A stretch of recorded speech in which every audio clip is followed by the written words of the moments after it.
Morning guys! Wala yung buhok ko. Tingnan nyo. Wala pa akong hilamos. Anong oras na ba? 5:40 pa lang ng umaga. Maaga ako nagising. Mga 4:30 pa lang. Gising na ako. Okay, nag-ano lang ako. Doon lang ako sa kwarto. Hindi ako bumangon. Ngayon lang ako bumangon. So, magkape tayo, no? Si Dave, gising na din si Dave. Nandun lang sa kwarto.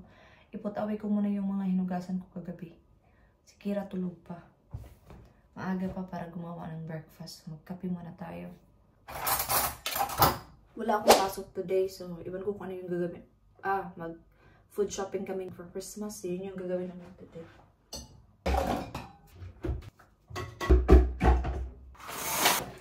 Maaga na talaga ako nagigising. Ewan ko. Maaga na din kasi talaga ako natutulog.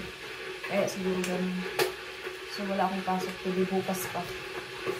Ayan, bukas, Friday at saka Sunday yung pasok ko. Christmas Eve. So wala nang hugasan. Ito na lang yung hugasan ko mamaya. Ang gatos. At nila pa ko ng tinapay. Ito lang nakita ko. Bili ako mamaya. Kasi mag-grocery kami. Kailangan wala na kaming tinapay. Dito ako sa sala, guys. Na-order na pala namin yung door dyan. Nung isang araw. So, ikabit siya after Pasko. Bumili din ako ng tawag nito. Sapin ba? Yan. Nagkape ako. Tapos tumawag ako sa aking brother! Nag-usap kami ng mga 40 minutes. So, magluluto na ako ng, breakfast nila. Magluluto tayo ng waffle. Kasi ito yung gusto ni Kira. Tapos, mag-ayos ako ng bed. Pagkatapos ko nito. Kasi naglaro silang dalawa.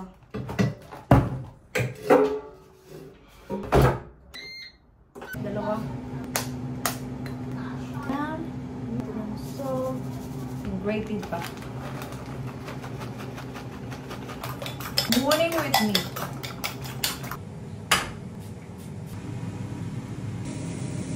What?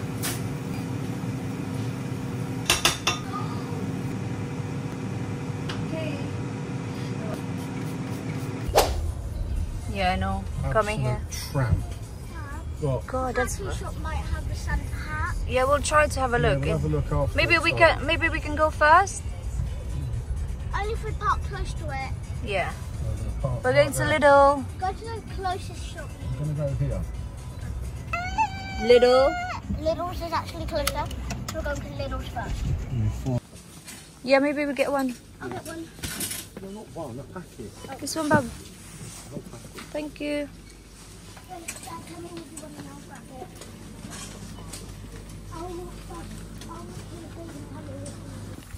Maybe grab two, please. Garlic. Well done. Thank you. I don't know how much it is.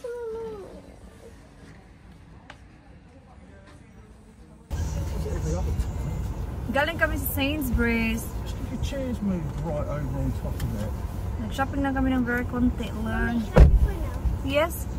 Kauwi na kami guys. Ngayon lang talaga. Galing kami pumunta kami ng Lidl and then pumunta kami ng Sainsbury's. And gutom na ako. 10:30 pa lang. Nagkape lang kasi ako gaya na, di ba? Tapos yung tinapay. Bumili kami ng tinapay kasi di ba kanina sabi ko, ubos na. Bumili kami ng tinapay, pizza, dough. Anong magawa pa sila ng pizza? Silang dalawa. Pizza, cheese pizza. Yes. Broccoli. I will leave it here or just put it in the fridge, isn't it? Fridge for now. Carrots. Kailangan natin yan sa Pasko. Nag-isip kami kung ano, baka meron pa kaming kulang, mga ganun ba? Ano to? Sprouts. And naubos na din yung aking garlic, kaya bumili ako. Ito yung sa Sainsbury's. Bumili ako ng, kumuha si Dib ng Bread na pang ano ko ba? Tita bread. Masarap to. I-dip mo sa, basta i-dip mo sa something, masarap. Itong braised white curd and red wine. Red na cabbage. Mommy, can I Great. have something to eat? I'm so hungry. You hungry? Where is your? This is your one. I don't want to eat that one. I'm going to find something that's good. Okay. Can you please wash your hands before you do something? You haven't. I did.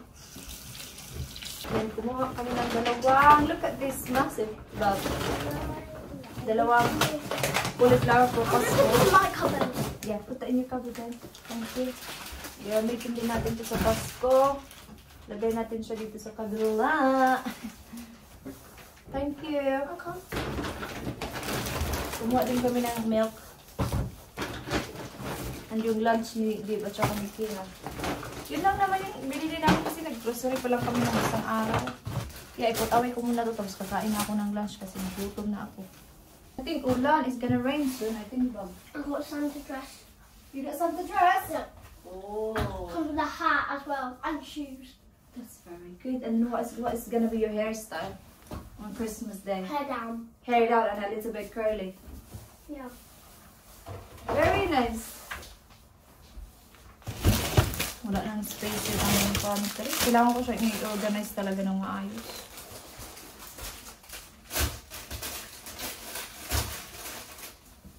Pag after Pasko, mag-organize ako. Ayusin ko talaga siya ng maayos. Kasi at the moment, parang hindi talaga siya kasya. Kasi sa ano lang sa tulog. Pinagkakasya ko na lang siya kasi kailangan ko talaga siyang ayusin. Nakati yung mata ko eh.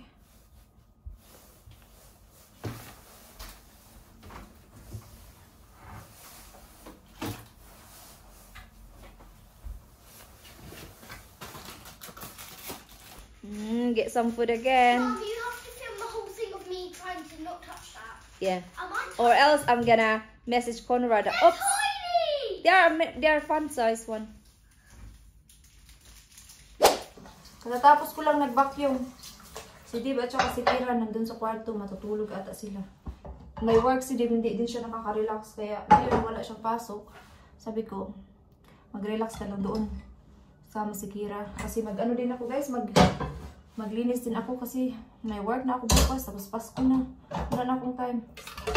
Kaya maglinis-linis na tayo. May mayroon pa tayong oras. Kailangan ko na din mag-lunch. Magluto ako ng isda.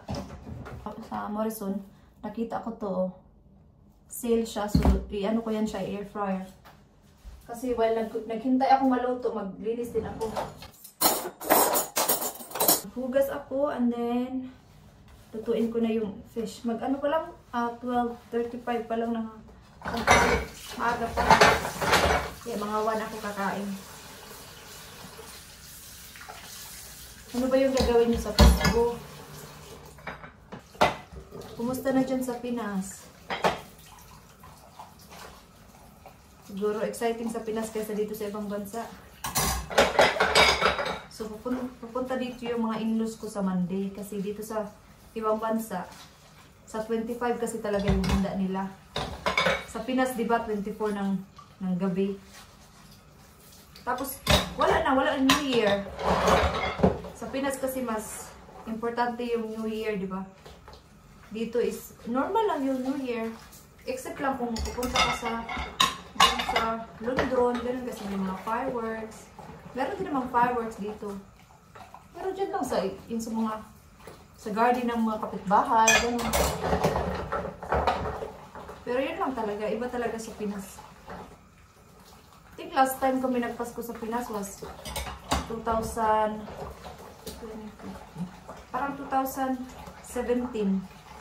Nung ano pa lang si Kira, 10 months. Pumunta kami sa Pinas. Parang 10 months ata yun si Kira. Gutom na din ako. May rice kasi ako nung isang gabi. So yun na lang din yung kakainin ko. Kasi kung hindi ko yun makain, nasayang lang. Para makapaglinis ako. Nilisan ko yung kwarto ni Kira, yung mga Lego. Kasi marami ng alikabok. See? Naka-sale na siya. So, air fry ko, lagay ko lang ng asin at paminta. Yeah, asin, paminta, at saka kunting tuyo.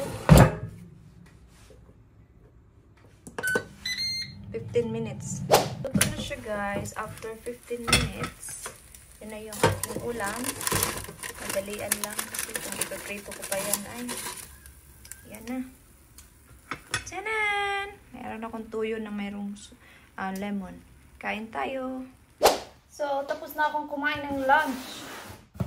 Ito yung itapon ko pa to sa basura. So, ito is i-wrap ko to. Para to kay ano. Pardon?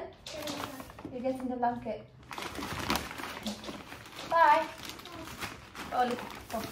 Ano lang si Kira, nagpa-excuse para makita niya. So, binigay to kay Kira from ka-work ba ni Dave. So, binili niya sa Amazon, tapos kami nilang yung mag-wrap. Thanks. So, hindi pa naman ako marunong mag-wrap. I mean, marunong ako, wala lang akong patience. Madalian na lang to. Din kasi talaga yung regalo sa totoo lang. Kasi yung regalo kasi is bagay. Bagay siya na bibili. Yung magbibigay sa iyo is bibilhin niya talaga para sa iyo. Alam mo yun? Kaya iba din yung value ng regalo kasi sa pera. Kaya sana din na nakasanayan natin sa Pinas no na regalo no. Kasi di pa sa atin pera talaga. Kasi nga, para daw. Yung pera kasi is a choice lang yun. Freedom to buy something. Pero, iba din kasi talaga yung regalo. Saan ba yung, kung ano ito? Ay, ang katapusan ani. I-ano lang din to. Punitin lang din to pag nakita. Sa Pasko. Alam niyo naman pag bata. Hindi importante sa bata yung ano, wrapping. Importante kung ano yung laman.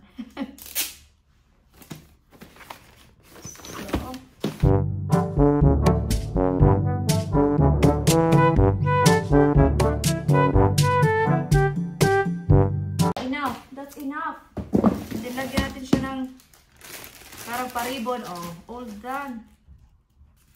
Lagyan natin ng ribbon din sa ibaw. Tanan! Tapos! Tapos na. Lagyan natin dito sa Christmas tree.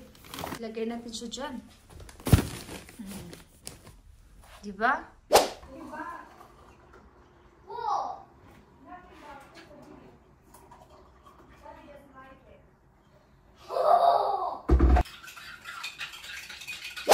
Hapon na. Medyo dark na sa labas yung ano ko ba. And by the way, hindi ko palang nasabi sa inyo, nagpagupit ako noong, ano ba ako nagpagupit? Noong Monday ng hapon after ko mag-work. Ano lang siya, simple lang, pinakat ko lang yung dry. Tapos next year na ako magpagupit bago ako uwi ng Pinas. Ipagupit ko talaga siya sa hairstylist. Kasi yung nagupit sa akin, hindi siya stylist talaga. Yung bago lang siya na-qualified pa. So, kaya mura. Kaya sabi ko, okay lang kasi gusto ko lang talagang tanggalin yung dry. Anyway, magluluto na tayo ng dinner. Si Kira, hingi na siya ng dinner. So, magluluto tayo ng dinner. Ewan ko kung ano yung maglutuin ko. But meron naman po akong so mag-ano tayo ng carrots. Para naman merong kunting veg. Christmas, la la la la la. Pa akong broccoli dito. Nung isang araw. Tsaka, cut natin siya. Na guys, nakat ko na yung carrots at tsaka broccoli. And then lang dinner. I think cheese and onion yan. Tapos chips, tapos veg. Kay Kira is cod na fish. And then chips, and then tsaka veg. Kain na silang dalawa. Ako maya-maya na ako kakain. Kasi busog pa naman ako. Anahin ko lang muna sila. Dave. Finish ready. Is that Kira's? Yeah. Thank you. At katatapos ko lang mag half bath. So, nakita niyo ako kaninang umaga na nakaganito. Makikita niyo rin akong ganito. Kunin ko lang yung aking skincare. Marami pa siya. Gusto ko siya kasi ang bango. Bango-bango, parang ang refreshing niya. Tea tree kasi siya. Tea tree. Willida yung brand, Skin Food Face Care. Nourishing Night Cream. Yeah, minsan, ito lang. Minsan, serum lang, ganun. Hindi naman ako talaga fussy. Hindi naman ako mapili sa skincare. As long as nag-work sa akin yung skincare or mga hydrating, ganun. Kasi yung skin type ko kasi is dry. Normal to dry skin. But ngayon, hindi na talaga siya totally dry. Iba nung una. So yeah, sasakto na yan. Ito yung sa aking kamay. Kasi sensitive yung aking kamay pag winter. Kaya nilalagyan ko siya ng cream. Nag-calm down na nga to. Hindi iba siya nung weeks ago na dry tapos masakit siya. Ay matutulog na kasi maaga po tayo bukas. 9 yung pasok natin. So yes, thank you so much guys for watching and I hope to see you guys on my next video.